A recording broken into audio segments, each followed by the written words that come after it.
Hello guys, this is AAKASH Sagar and I'm doing my Bachelor's in Computer Science from Bennett University. So my topic for seminar is haptics. So I'm going to explain you what haptics is and how it is useful in everyday life.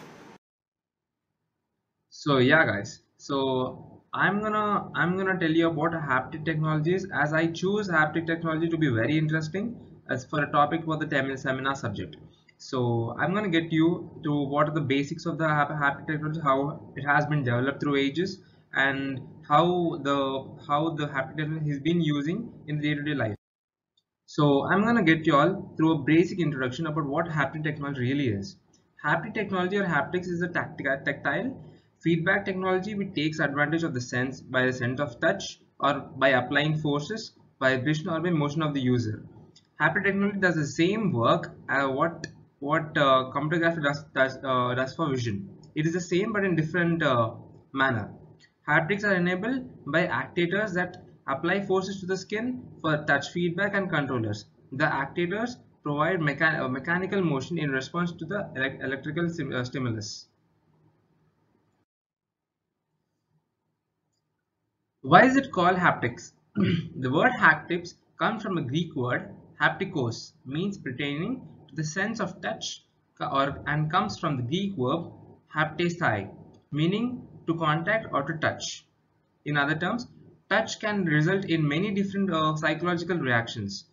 Or of the five senses, touch is the most proficient and the only capable of stimulus input and output.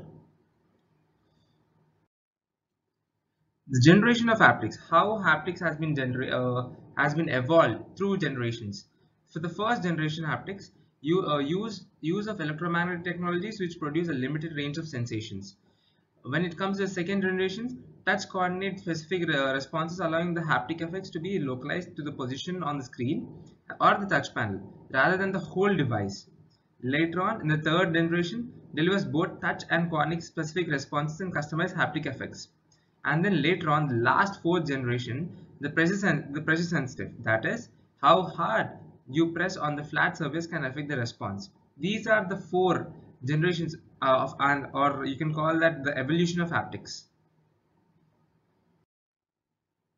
This is basically an overview or a flow chart of how the blocks of haptic system that really works. Like you can see the other sensors, you can see MCU, host, PWM, differential AMPs, actuators, mechanical touch, and you can see a screen where a guy is touching, which takes an influence does the actions. I'm going to give you a detailed, like more information about haptics. Basically, haptics information provided by the system is a combination of two types of informations: tactile information and kinesthetic information. What is tactile information? Tactile information usually refers to the information acquired by the sensors, which are actually connected to the skin of the human body. The next comes as kinesthetic information. It refers to the information acquired through the sensors in the joints. When we talk about virtual reality, that there basically these are three things that we usually talk about regarding haptics. The first thing, haptic technology allows creating computer generation haptic virtual objects, havocs, which we usually call, which can be touched or manipulated the one's hand or body. The second thing, havoc provides a rich combination of cutaneous and kinesthetic simulation through a bidirectional haptic touch information flow between havos and human users. Third thing, havos can have many of such real object mechanical properties such as weight, shape of the object elasticity, and surface tension, and many more. These are the three things which in virtual reality that haptic are used. What is HVO creation and what exactly is HVO? HVOs are created through force fields or force feedback generated by computer controlled mechanical systems called haptic interfaces (HIS).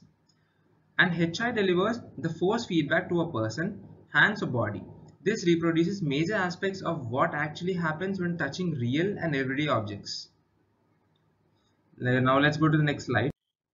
The right side you can see there's a flow chart about how and what is a haptic overflow. Like this is the flow chart of how the haptic technology works in day-to-day life. And this is what haptic rendering means. The software controlled haptic virtual objects creation process is called haptic rendering. The software controlled haptic virtual objects creation process is called haptic rendering. The control computer executes HR events, collision detection, force calculation, and generation when necessary at high rate, 1 kz or more. Types of haptic devices. You can have many haptic devices. For example, a mobile phone is a haptic device, and you can have you in day-to-day life. There are many devices that that use haptic technology. Not only haptic technology, virtual reality, telerobotics based devices are such devices which use haptic devices as well. Exoskeletons, stationary devices, gloves, and wearable touch point sources, and specific task devices, locomotive interfaces. Feedback. These are a few components that are regarding in haptics in the virtual reality aspect. Other than that, we have feedback devices such as force feedback devices, tactical display devices as well. Phantom Omni haptic device. This is a main device when you talk about haptics. This is the first and the main device we talk about. Phantom Omni provides a 3D touch to the virtual objects. This is the new generation. This is the future of haptics. 6 degree of freedom positional sensing. When the user moves his finger, then of the virtual 3D object that he could really feel the shape and size as he has been already programmed. Virtual 3D space in which the phantom operates is called haptic sense. This is cybergraphs, where we can see. Look at the right side picture. You can see what our cybergraph is really mean. You can see it. You can know it by the picture itself. With the cybergraph force feedback system, users are able to feel the size and shape of the computer generated 3D objects in a stimulated virtual world.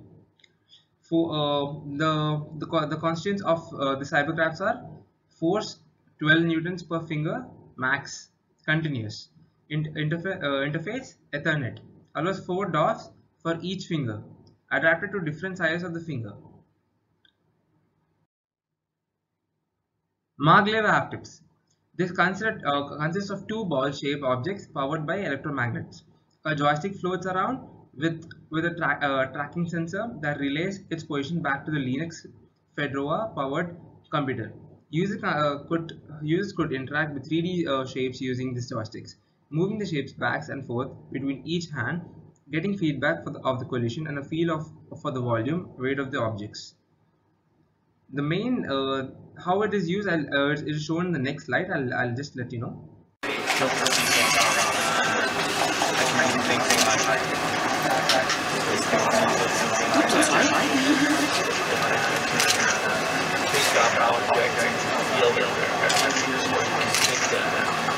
This is how Maglev Haptics works.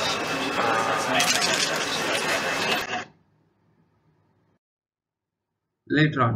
So, as a part of research, haptics has been used in many fields. For example, in medicine, useful for training in minimum invasive procedures or performing remote surgeries, detecting of medical problems via touch, to provide essential feedback for prosthetic limb to its wearer, investing fundamental issues and determining effectiveness for rehabilitation. These are the few uses of haptics in terms of medicine. Apart from medicine, we have haptics used in robotics and arts and design as well. In robotics, conventional artificial humanoids, the Shadow Project, NASA's humanoid robots or robots, virtual reality through touch. As we talk about art and designs, virtual art such as sound synthesis or graphic design or animation, real-time sound and image, physical modeling and senses. And there are many more haptics that are used in many more fields as well.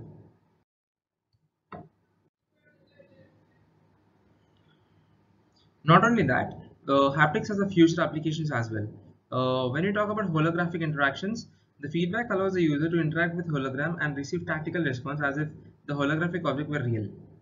Future medical applications, telepresence surgery, noise-based device such as randomly vibrating insoles could also relate to age-related impairments in balance control. Spider sense, bodysuit, equipped with ultrasonic sensors and haptic feedback systems which alerts the wearer of incoming threats, allowing them to respond to the attackers even when blindfolded, as we see in the superhero movies. Like when you talk about the advantages of haptics, the work time is reduced. Communication is centered through touch and digital world can behave like the real world. Increased confidence in medical field. With haptic hardware and software designer can feel the result as if he and she were handling physical objects. As we have advantages, so we have disadvantages as well. So while using haptics, the cost is high, large weight and size according to the device. From point of algorithm, output is not saturate. The precise of touch requires a lot of advanced design. So this is about the haptics, and for the conclusion, I could say touch plays a huge role in the way we perceive our surroundings and also how we interact with them. Haptic technology have come a long way in bringing the technology into reality. Currently, is limited to consumers. Future generations of mobile devices and game console accessories will implement more haptic feedback. Increasing applications of haptics, the cost of haptic device will drop in future. The technology brings us one step closer to the virtual world. These are all the references that I have used to gain information and get knowledge and to make in making this PPT. So I hereby conclude this PPT and this video, and I hope you guys have had got a basic knowledge of what haptic is, and this is my video for the seminar subject. Thank you.